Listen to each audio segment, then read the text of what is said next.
hereby now called to order. For those speaking at the table, please turn on your microphone when speaking. For those participating via Zoom, please state your name when making a comment or asking a question.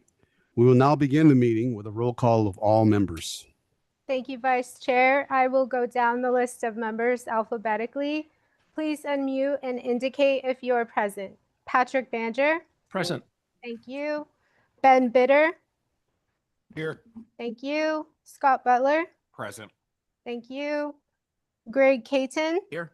Thank you. Andrew Ching. Here. Thank you. Elizabeth Kahn as proxy for Ron Corbin. Here. Thank you. Henry Darwin. Here. Thank you. Andrea Davis. Here. Thank you. Robert Niles as proxy for Crystal Dykes. Here. Thank you. Bruce Gardner. Here. Thank you. Rachel Goodwin. Here. Thank you. Rosa Inchausti. Present. Thank you. Suzanne Jones. Jeff Kulaga. Present. Thank you. Leo Liu. Vice Chair Reyes Medrano. Here. Thank you. Jessica Mufford Miller. Present. Thank you. Brian Myers. Grady Miller. Here. Thank you. Gary Neese. Calvin Pilcher. Chris Reams as proxy for Jen Pekorski. Here. Thank you. Ryan Peters as Here. proxy for, thank you. Matt Busby as proxy for Brian Powell. Here. Thank you. Rob Bohr as proxy for Don Prince. Here. Thank you. Keeney Knudsen as proxy for Wynette Reed. Javier Sedovich as proxy for Doug Sandstrom. Here. Thank you. Troy Smith. Brian Stutzman. Here. Thank you. Jennifer Toth. Here. Thank you. Catherine Valenzuela. Here. Thank you. Bruce Walls. Here. Thank you. Matthew Williams. Ed Zerker. Here. Thank you. Is there anyone that I missed? Vice Chair, we have quorum. Thank you. Now, please, if you will, join me in the Pledge of Allegiance. Please rise. Pledge allegiance. Flag. Flag. States of America. United States of America. For which it stands, one nation, under God. Liberty and justice for all. Thank you, everyone. Last night I was thinking how excited I am to acknowledge so many people, and I started to make a list. Then I showed up to Meg and staff had done it for me, so thank you so much. I appreciate that. So let me proceed. I'm honored first. I would like to welcome Don Price, who's been named Gilbert's interim town manager. Rob, good to see you. Next, I'd like to acknowledge our new East Valley mole, Patrick Banger, to the city of Glendale. You guys didn't know it, but it worked, Patrick. Congratulations. Honestly, we're so happy you stayed in the Mag region, and it's an honor to be just down the freeway from you. Also, John Pompier from our Chandler's new city manager, and I don't think John's here, but those of you that know him, he's a great guy. Congratulations. And of course, I'm very excited to greet my new neighbor, Mr. Zerker in the city of Phoenix. Again, we're elated you also stayed in the Mag region. And finally, Audra, like I mentioned before, I'm honored to welcome you as our new director, and I look forward to working with you. And thank you for our Mag 101 we just had before this meeting. So you and your team were outstanding. Congratulations to all of you. It's an honor to work with you. Next, we're at call of audience. I've received no request to speak for the call of audience. MAG also provides the opportunity for members of the public to submit written comments via the MAG website. Any comments received 2 hours prior to the meeting have been shared with the committee members in advance of the meeting for consideration and will be included in the formal meeting minutes. Staff, have we received any online written comments for the call to the audience? Thank you, Vice Chair. We have received no online written comments for the call to the audience. Thank you very much. Next, items 4A through 4D are for information only. Does any member of the committee have any questions or requests a presentation on any of these items? Hearing none, we proceed to item 5, approval of consent. Items A through H are on the consent agenda. Does any member of the committee have any questions or requests a presentation on any of the items? Hearing none again, prior to approval of the consent agenda, is there any opportunity for members of the public?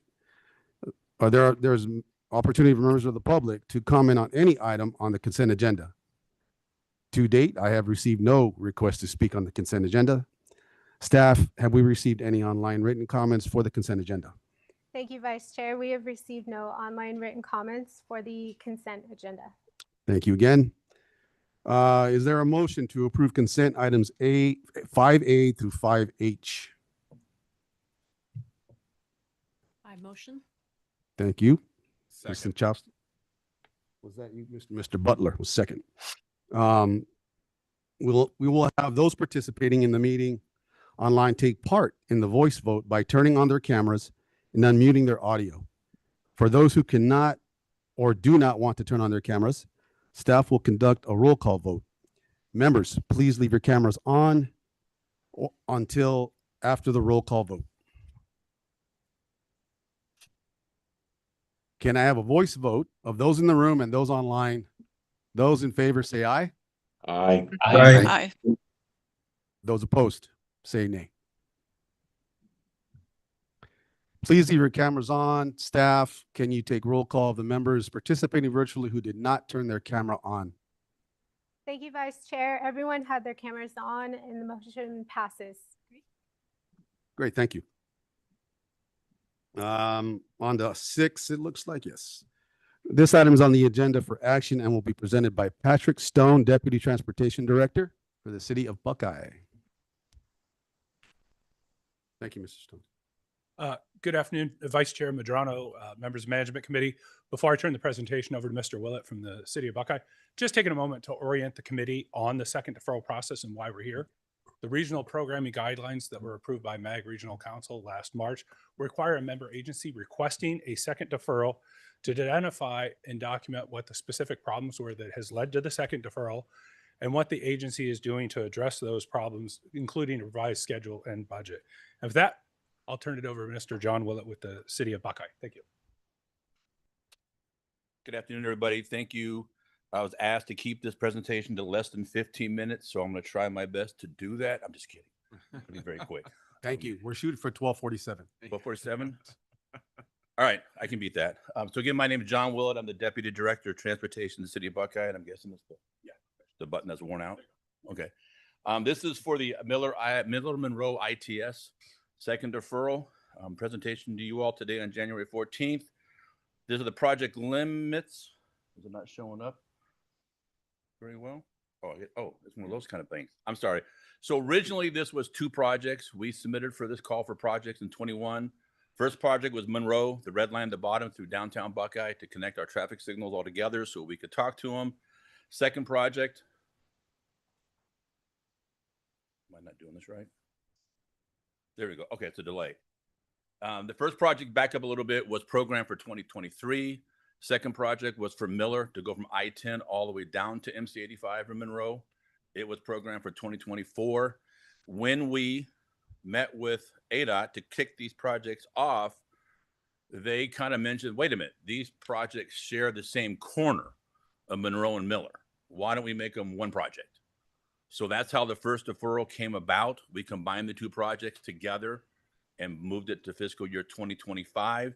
It was approved by you all basically 2 years ago, or I'm sorry, Regional Council 2 years ago in early 2024. Reason for the second deferral is when working with ADOT and we have a UPRR and 2 canals to cross, it just took a little longer to get across the finish line. So that's the reason for the second deferral, getting the development done and getting some schedule conflicts working with those utility companies. Benefits of this deferral is we're going to be finished. Our design is almost done. ADOT's making their final review right now.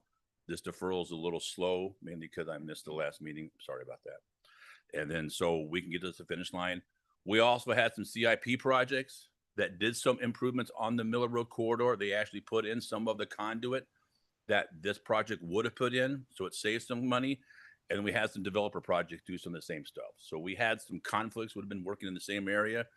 So pushing it a little bit has actually helped it out by reducing some of the costs and avoided some challenges. The original budget was just under 1.5 million. Unfortunately, even with the savings and the cost of construction, the price has gone up to a little over 2 million. We did submit recently for some closeout funding, which fingers crossed may be approved at the end of this month. Revised timeline, we hope to advertise in early 2026, either this month or next month through ADOT. Start construction March, April, and then be finished by the end of the year. So with that, I'll answer any questions. Did I make 1247? Thank you, sir. Thank you, Mr. Stone. Any questions from the committee? No? Prior to voting, there's an opportunity for members of the public to comment. I have received no request to speak on this agenda item. Staff, have we received any online written comments for this agenda item? Thank you, Vice Chair. We have received no online written comments for this item. Thank you. Is there a motion to recommend approval of the second deferral request for the City of Buckeyes Miller Road fiber optic backbone project and inclusion of the associated amendments to the draft fiscal year 2026 to 2030 Transportation Improvement Program Regional Strategic Transportation Infrastructure Investment Plan and Momentum 2050 Regional Transportation Plan Update? Move to approve. Thank you, Ms. Toth. Second? Thank you, Mr. Zerker. We will have those participating in the meeting online take part in the voice vote by turning on their cameras and unmuting their audio. Members, please leave your cameras on until after the roll call vote. Can I have a voice vote of those in the room and those online? Those in favor, say aye. Aye. Aye. Those opposed? Please leave your cameras on. Staff, can you take roll call of the members participating virtually who did not turn on their cameras? Thank you, Vice Chair. Everyone had their cameras on and the motion passes. Thank you very much. Motion carries. Next, federal reauthorization update. This item is on the agenda for information and discussion and will again be presented by Mr. Stone. Again, Please. thank you, Vice Chair Madrano, members of the Management Committee. I may not get this under 15 minutes. We'll see how this goes. This is a pretty weighty topic we're going to cover today. I appreciate your patience on this. So today we're going to talk about federal reauthorization update. Essentially, I have 4 parts to my presentation. I'm going to do a 101 on reauthorization, then review some of the surface transportation bills that we've experienced over the last years, talk about how it impacts funding in the region, and then finally outline next process. So reauthorization 101, what exactly is it? Well, what it really does, if you think about it at the highest level, it sets the conversation about federal transportation over the next few years. One thing it does, and it's a critical component, and we'll talk about later, it provides financial stability and certainty to states. When you have a multi-year bill, you know that funding's out there. And the reason they call it reauthorization is because each new piece of legislation really builds off the prior legislation. So they're not starting from just a clean sheet of paper. So in general, what does it do? Well, it renews the Federal Surface Transportation Program. The big part, and it's the second bullet, it really sets the policy priorities and funding levels for the next several years of funding. Typically, we see these bills in a 5 to 6 year time frame. If we think about the current transportation bill, the Infrastructure Investment and Jobs Act, or IIJA, it was signed into law in November of 2021. And the critical piece, it expires this year in September. So reauthorization needs to get done. As you see by the note here, this is for those that might be looking to put some money on this. They have yet to get reauthorization done on time in the last 25 years. We'll see how it goes this year. Transportation funding, the primary source of funding into the Surface Transportation Bill is the Highway Trust Fund. Kind of similar to what you hear about the Highway User Revenue Fund at the state level. It's made up of federal gas tax and excise taxes. Big cautionary note at the bottom, since 2008, almost $280 billion have had to be transferred from the general fund into the Highway Trust Fund to maintain solvency and deliver transportation investments in the country. Because it is federal and it is reauthorization, it requires congressional action, as it were. Both the Senate and the House draft their proposals independently. The White House may weigh in and say what their priorities are. I kind of wanted to put a little bit of a context here. So if you think about the Senate, there's actually 4 committees that handle surface transportation reauthorization. Of note is the Environment and Public Works. They handle the highway section. And then also the Finance Committee, which has the arduous task of figuring out how to pay for the bill. Conversely, on the House side, kind of similar, except they only have 3 committees, not 4. The big committee is the Transportation and Infrastructure Committee that deals with the policy side. And then you also have the Ways and Means Committee that deals with the funding component. Surface transportation bills. So if we look here, it's actually a long history of funding for surface transportation in the country. It goes back to 1916. That was the first piece of legislation, the Federal Aid Road Act. I then highlighted one other bill in the historical context in 1921. That was the Federal Highway Act in the beginning of the concept of the highway program within surface transportation funding.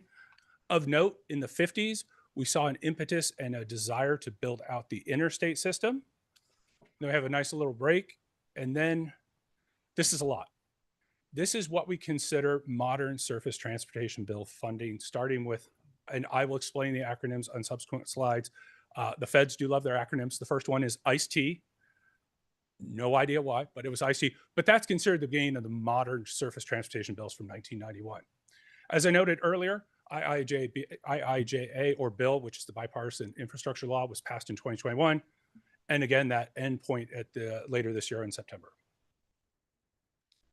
So ICE-T, the Intermodal Surface Transportation Efficiency Act, passed in 1991. It was a 6-year bill. So as we talk, we traditionally see 5 to 6 years bill, $155 billion in investment. And really what you're going to see on these slides as I talk about each bill are kind of some highlights in the bills, both at a programmatic level and then also at a funding level. One of the things kind of paramount in this bill was the introduction of the National Highway System. This was also the bill that tied transportation to air quality. And you really saw that with the development of the Congestion Mitigation and Air Quality, or CMAQ program that handled air quality funding. At the bottom there, this is the thing that you're going to see time and time again as I talk about things. Some bills do updated formulas and they say, hey, we're going to look at the most recent data to calculate how we distribute funds. Some, like ICE-T, just said, give us the information from the prior bill, we'll use that.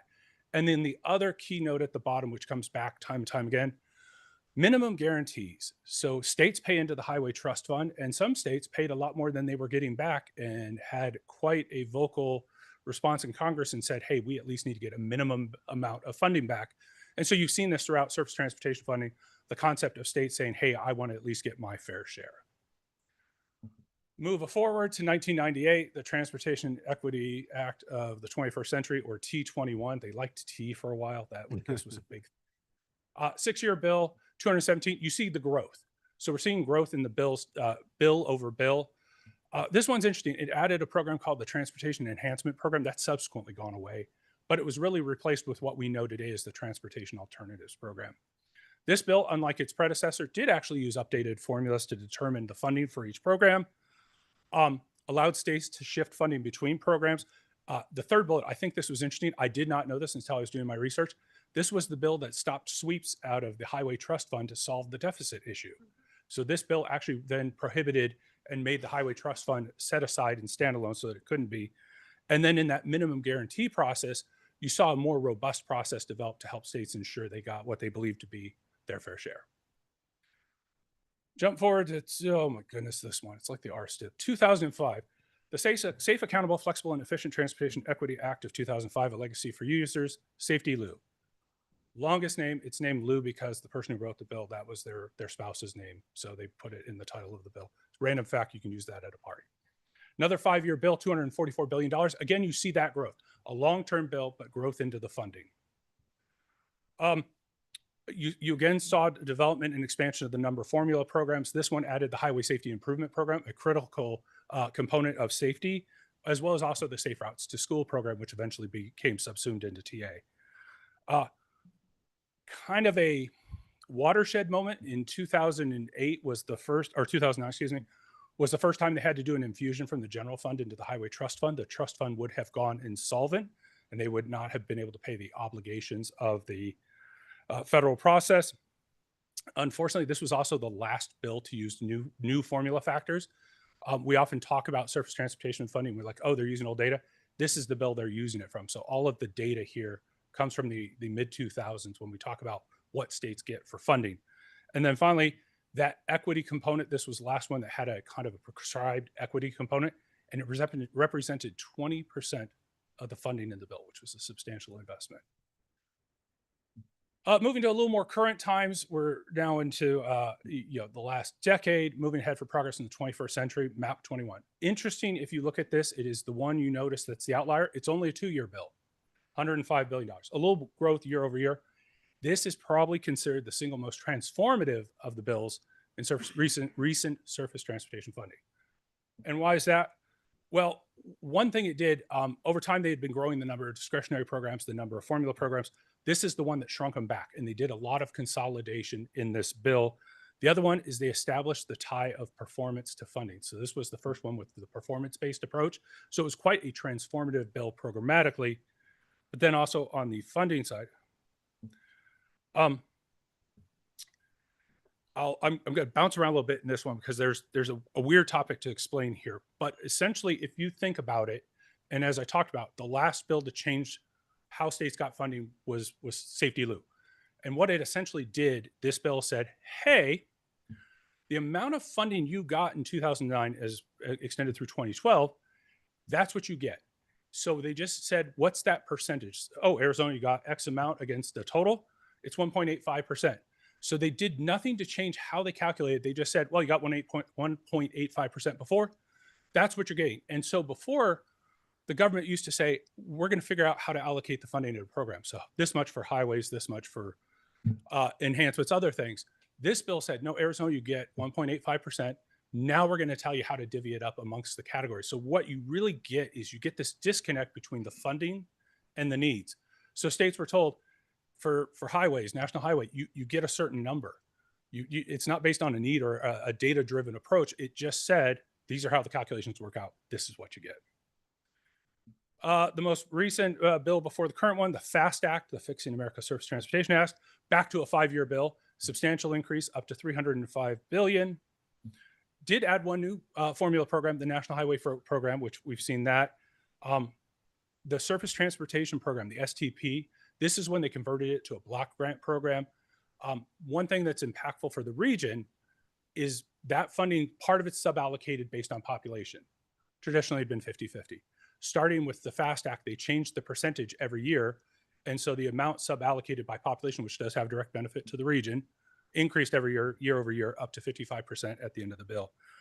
A large number was required to fund this bill. You see $70 billion was transferred.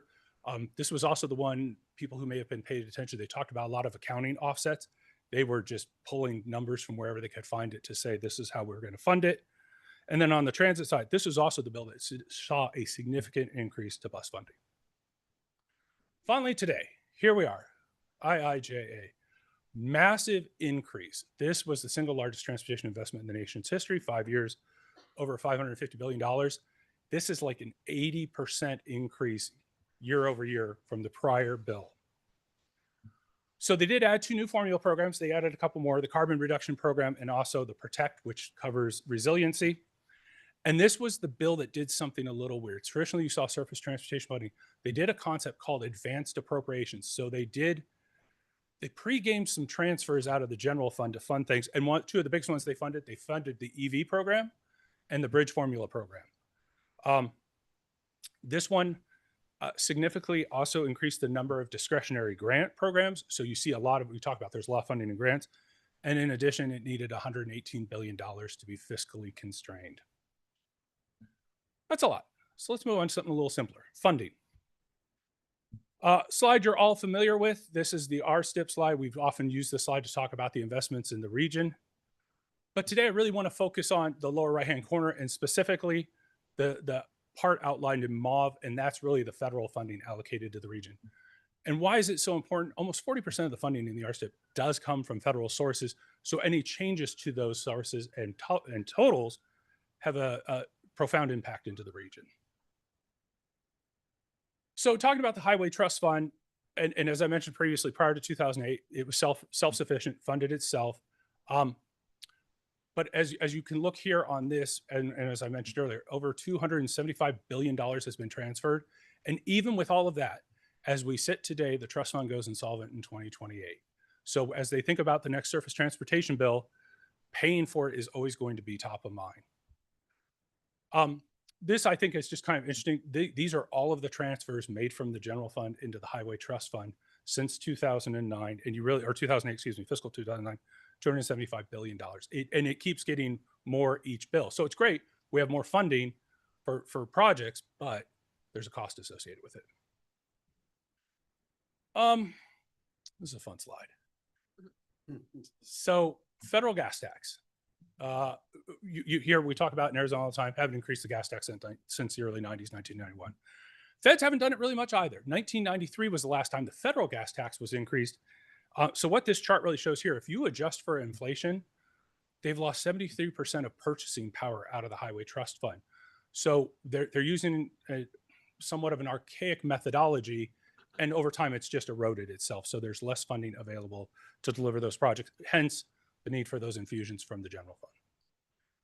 So where do we go from here? So if we're thinking about the reauthorization timeline, there we go.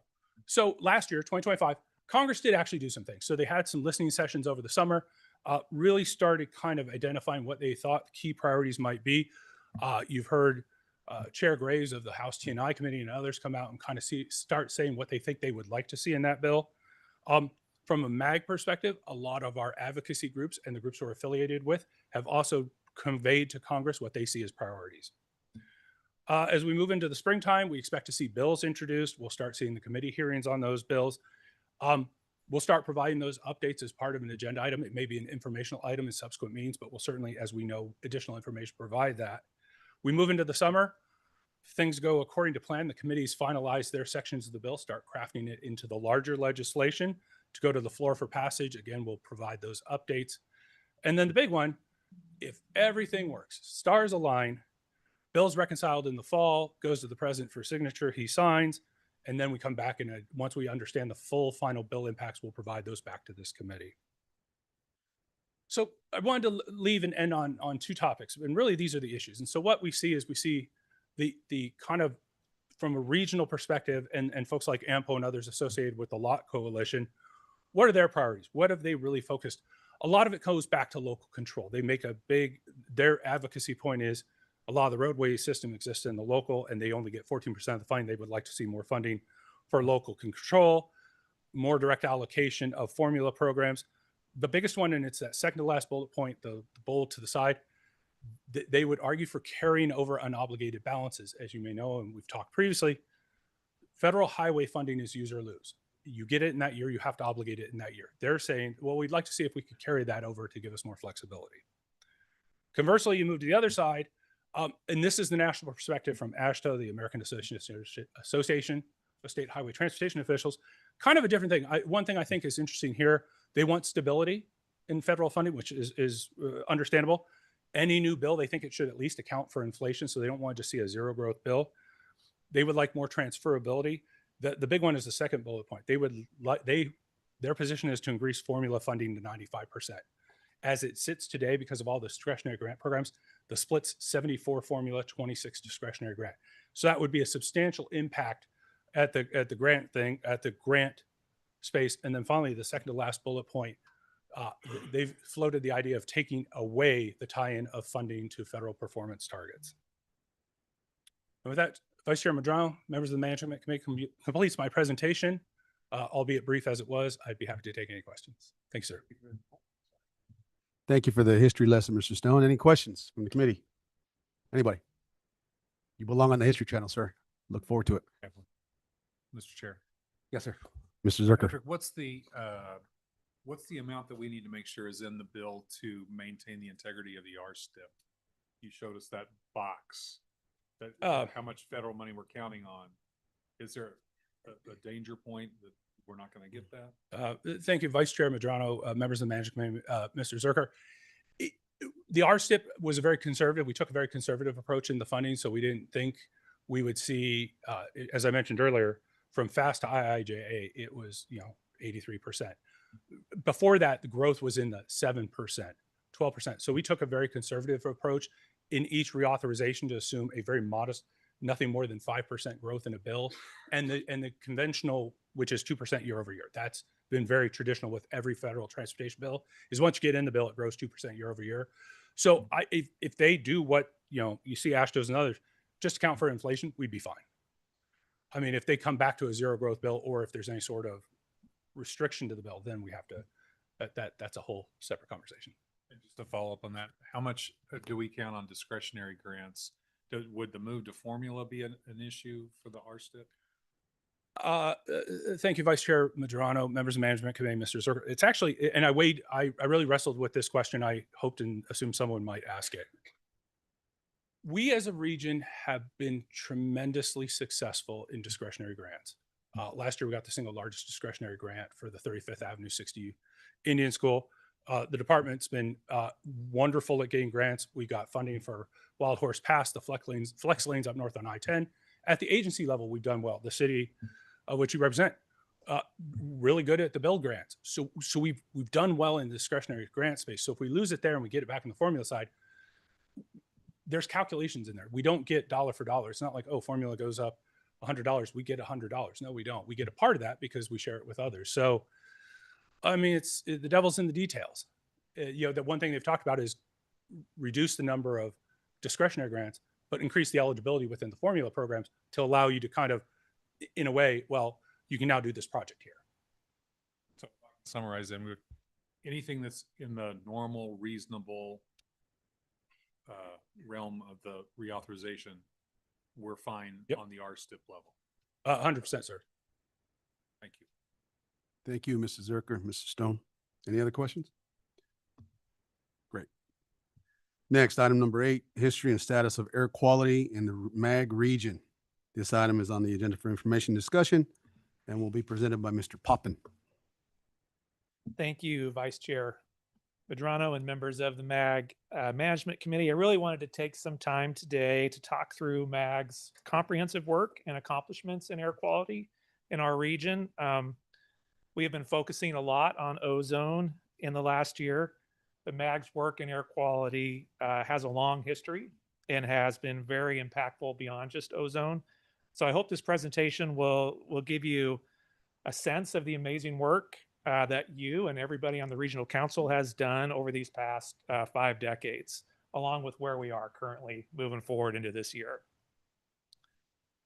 So to start off, I want to share a short video clip from Arizona PBS that kind of shares the big picture goals that have been made in air quality across America.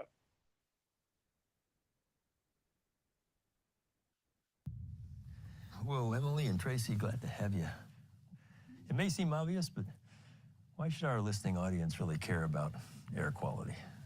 I think in the big picture, air quality is a great success story. And I think when it comes to environmental problem solving, it's often doom and gloom and what a big problem. And people don't realize that the Clean Air Act from 1970 has really made a difference. We're breathing cleaner air, we're living longer, and it's been viewed through the lens of other environmental problems and around the world as really a exemplar of how to tackle even complex challenges. Well, at this point, we've done such a good job that the areas of control that are remaining are difficult to account for and difficult to control.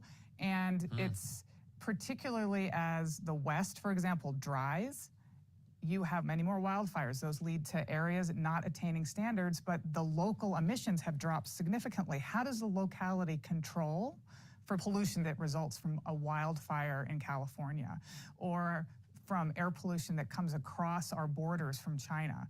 So we're seeing now that there's so many success stories with respect to the Clean Air Act. Now we're butting up against the more difficult questions about how do we meet health-based standards when the low-hanging fruit is gone. Yeah. So I think that video is just a really great example. And I think Arizona is, in our region in particular, it exemplifies what is said in that video. When you look at our region, this is a graphic for Maricopa County and Pinal County combined, our Phoenix MSA.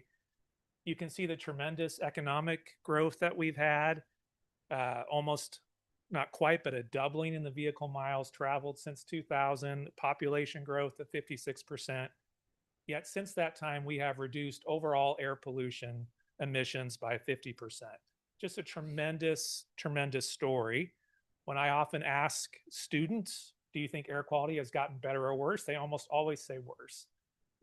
But that's not the story. Air quality has gotten tremendously better over the years, and it's through the hard work, really, of local officials to make that possible in our region. So just really briefly, our authority, we've been at this since 1977. The Clean Air Act's really, the amendments of 1977 is really where they thought, let's get local officials involved.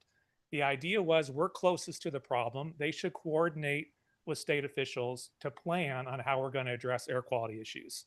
So in response to that, Governor Bolin designated MAG to be the lead air quality agency for Maricopa County. At that time, there were only two pollutants that we were designated for, carbon monoxide and what was known as photochemical oxidants, which we now call ozone. But in 1990, the Clean Air Act was expanded again. This was reaffirmed. This is sort of what Patrick was saying as well. This is where the Clean Air Act specifically said that MPOs, Metropolitan Planning Organizations, should be involved in air quality planning because transportation and air quality are linked. That has since been codified in our Arizona revised statutes. That MAG was going to be the lead air quality agency for our region. And then again, when our MPO boundaries expanded further into Pinal County, Governor Ducey recertified our designation to be the air quality planning agency for the northern half of Pinal County. So there are three pollutants that we have responsibility for. Just really quickly, carbon monoxide. This has been a great success story, which I'll highlight later. Ozone, often commonly the main ingredient smog that people are concerned about. And then lastly, particulate matter. And we split this up into two forms of particulate matter, PM10, PM2.5. PM10 is the larger particles, often referred to as dust. PM2.5 is the smaller particles, often referred to as smoke.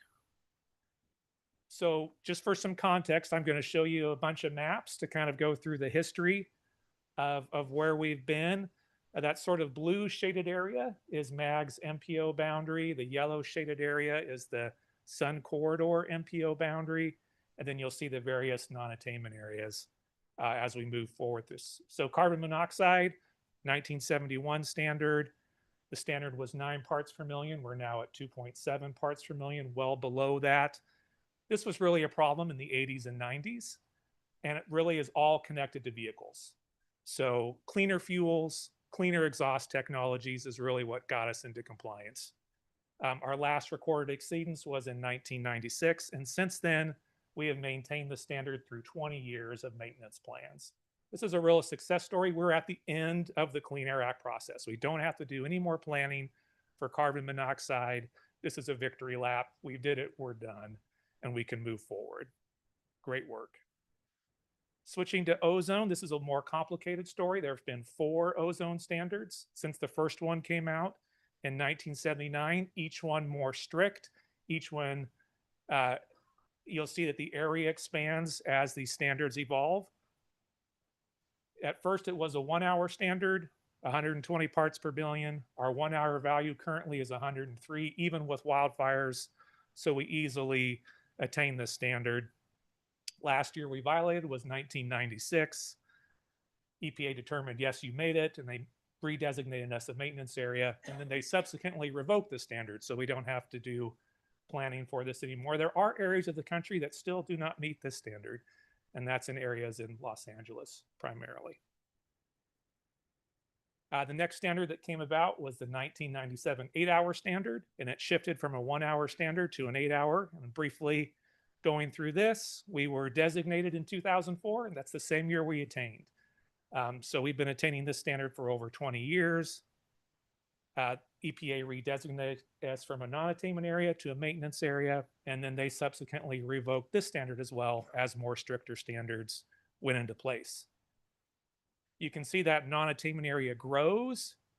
The primary driver of the growth for the 2008 standard was new power plants in the West Valley, so it was grown to capture those being built in the West Valley. That standard is 75 parts per billion. This is where the story breaks that we've been talking about for a while, right? We reached our low of 75 parts per billion in 2017. EPA said, yes, you made it.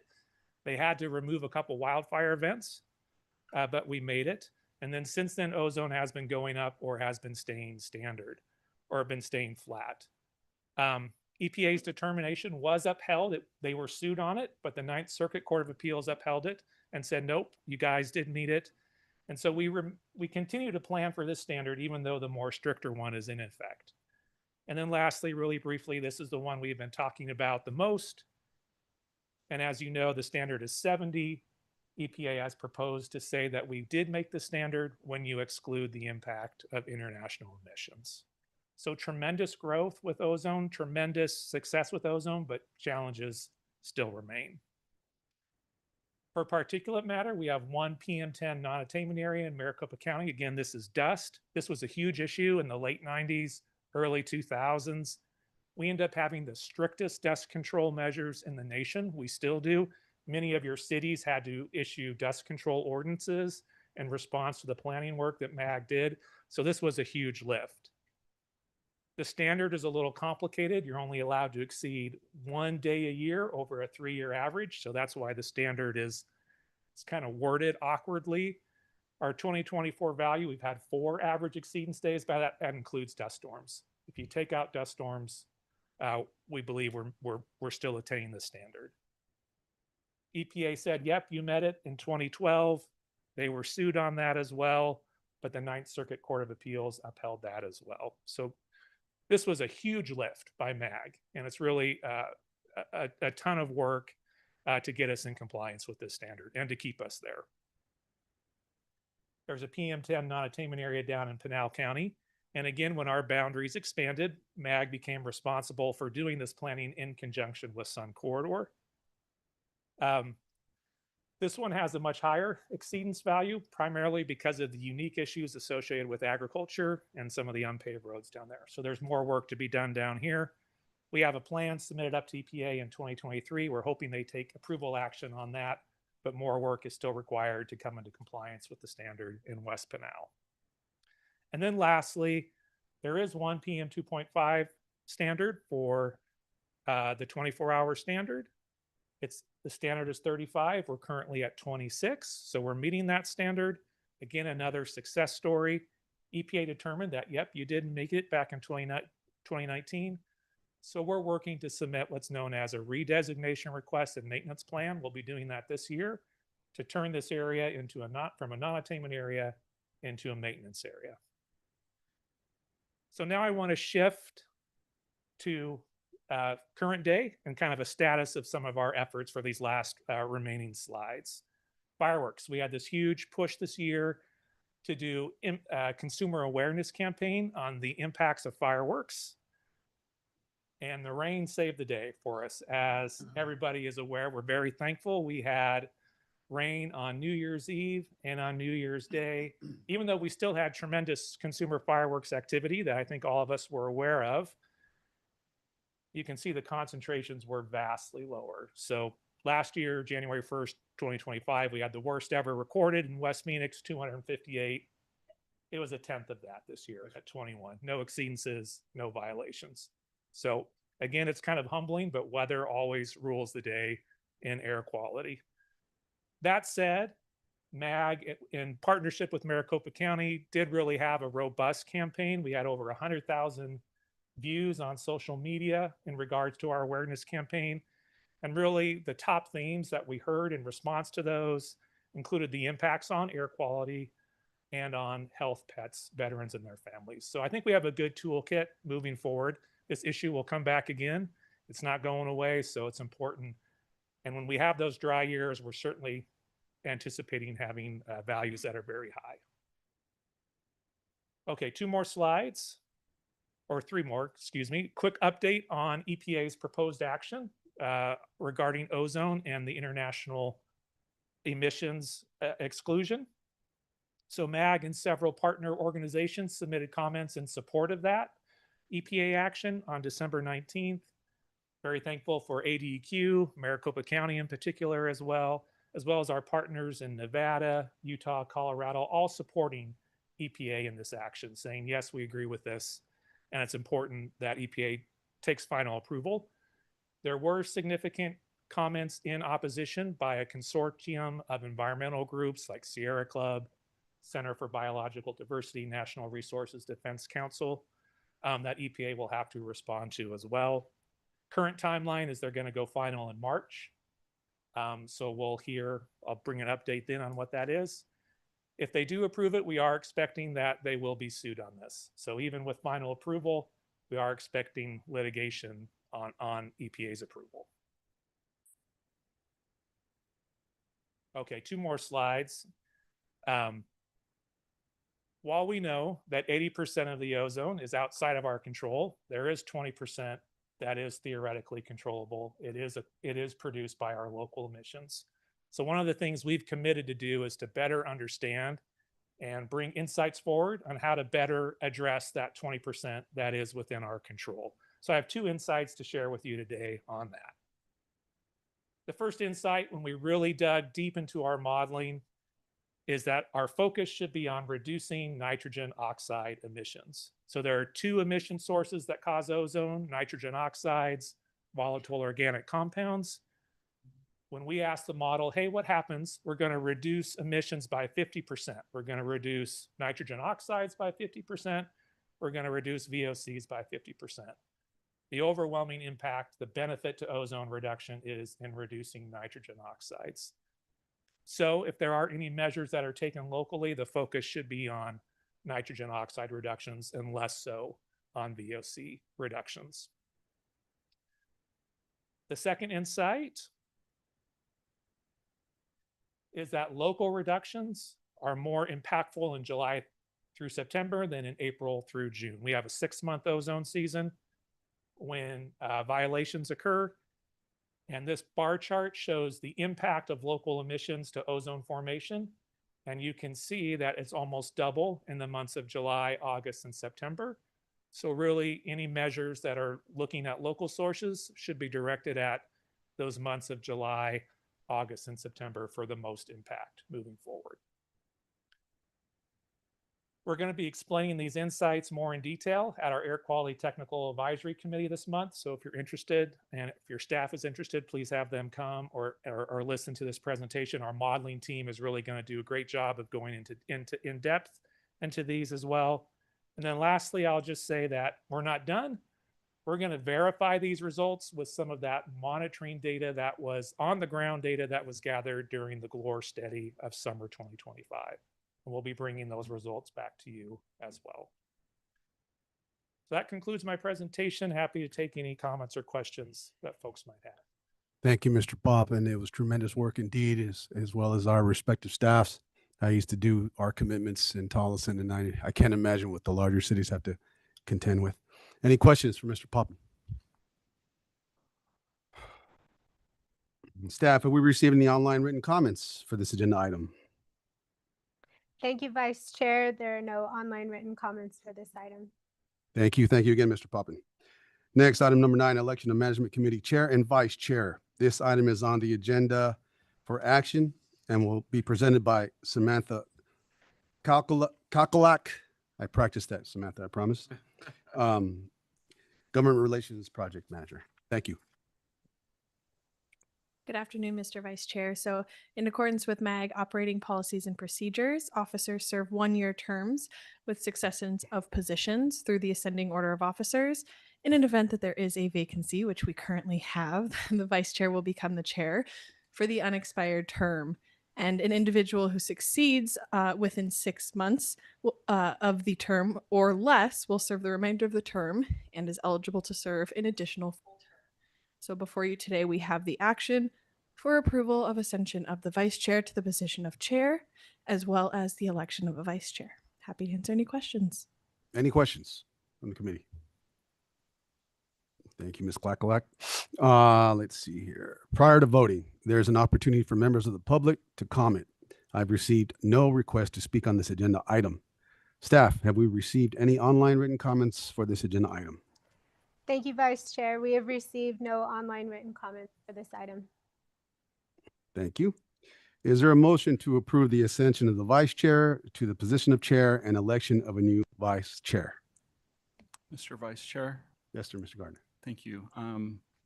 Appreciate everyone willing to serve in these roles because of how much time it takes in our busy schedules. I move that the committee elect Tolleson City Manager Reyes Medrano to serve as chair, the Maricopa Association of Governments Management Committee, and also elect Tempe City Manager Rosa Inchausti to serve as vice chair of the committee. Thank you, Mr. Gardner. Is there a second? Second. One second. Thank you, Mr. Peters. Good to see you. We have a motion from Mr. Gardner, a second from Mr. Peters. We will have those participating in the meeting online take part in the voice vote. Members, please leave your cameras on until after the roll call vote. Can I have a voice vote for those in the room and those online? Those in favor say aye. Aye. Those opposed? Thank you. Please leave your cameras on. Staff, can you take roll of the members participating virtually who did not turn on their cameras? Thank you, Vice Chair. Everyone had their cameras on and the motion passes. Thank you all. Thank you all for your confidence. Thank you. Thank you. Ms. Inchausti, would you like to offer anything? No, thank you. Thank you for the nomination and actually the colleagues that I have around me. Thank you. And I look forward to the continued collaboration to just create best communities that we have to offer. So I appreciate the confidence. Thank you. Couldn't have said it better. Thank you. Next, item number 10, Executive Director's Report. This item is on the agenda for information. Director Thomas, please proceed. Thank you, Chairman Medrano. Congratulations again on your ascension into chair. We're excited to continue to work with you and advance regional policymaking here.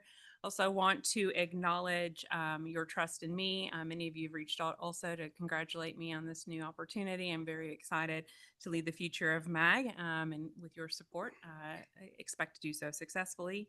I also want to acknowledge the exemplary service of John Bullen, who served as interim executive director over the last few months of 2025. He continues to serve the region with excellence, and appreciate John's willingness to step into that role, and has been gracious throughout that process and ever since. The region very much is thankful and indebted to your service. Well done, John.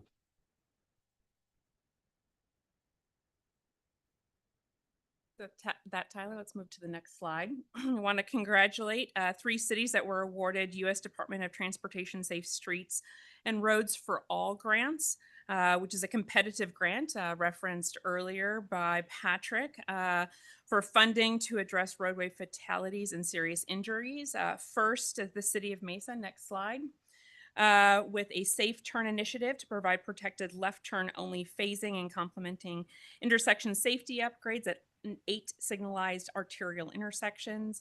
For the City of Peoria, who is receiving funding to advance a comprehensive safety action plan, developing a comprehensive approach to analyzing crash data at high injury network locations. And to the City of Phoenix, who's receiving funding to do upgrades at 6 high injury intersections using traffic signal rebuilds with protected left turn phasing and leading pedestrian intervals, as well as other safety improvements. So congratulations to the 3 of you. Next slide.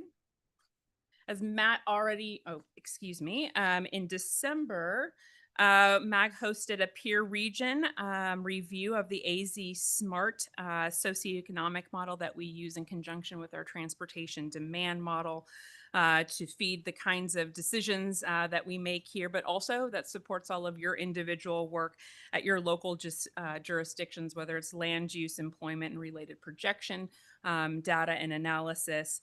This 2-day event was to review and validate our models, and we hosted expert modelers from our peer MPOs from Detroit, Denver, Kansas City, Seattle, and Salt Lake City. The information recommendations from this peer exchange will be used to make further improvements to our modeling work. So I want to extend a congratulations to Jessie Ayers on our team and the related team members for pulling off this great event. Next slide. We have, as Matt already mentioned, effort at the end of the year and into the new year, partnership with member agencies to spread the message about the impacts of consumer fireworks on our air quality, as well as the impact to pets and veterans and vulnerable populations. We really appreciate your support on this. Resulted in higher engagement on social media as it relates to awareness of the impacts and dangers. So we thank you and your communications divisions, who are great partners in that effort. We look forward to continuing that work in the years ahead. Next slide. And then finally, I wanted to share with all of you that at MAG's annual staff retreat, we had a gingerbread construction activity. Teams were challenged to build city and town halls of our member agencies.